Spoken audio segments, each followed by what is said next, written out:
Icon star Allu Arjun India's most awaited movie 'Pushpa 2' pan India cinema కోసం దేశవ్యాప్తంగా cine lovers ఎంతగానో ఎదురు చూస్తున్నారు.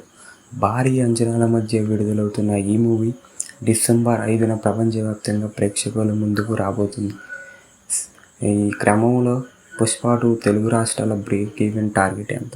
RRR, ప్రభాస్, బాహుబలి సినిమాల బ్రేక్ ఈవెన్ కలెక్షన్ బ్రేక్ చేయాలంటే ఎంత రాబట్టాలనేది ఆసక్తిగా మారింది. పోతే 'Pushpa 2' cinema pre release business విషయానికి వస్తే ఆంధ్రాలో 90 కోట్లు, సీడెడ్లో 30 కోట్లు, నైజాంలో 100 కోట్లు మేర డీల్ జరిగినట్లు తెలుస్తుంది. ఇలాగే తెలుగు రాష్ట్రాల్లో 120 కోట్ల మేర ప్రీ రిలీజ్ బిజినెస్ జరిగినట్టు సమాచారం. డిస్ట్రిబ్యూటర్ సేఫ్ జోన్లో ఉండాలంటే 250 కోట్ల షేర్ వసూలు చేయాల్సి ఉంటుంది. పైగా 18% జీఎస్టీ, 20% కమిషన్ పోగా థియేటర్ రేట్లు, ఖర్చులు.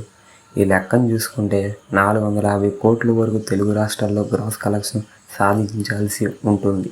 ఇప్పటి వరకు తెలుగు రాష్ట్రాల్లో RRR సినిమా హైయెస్ట్ 415 కోట్ల గ్రాస్ కలెక్షన్లు సాధించి నంబర్ 1 పొజిషన్లో నిలిచింది.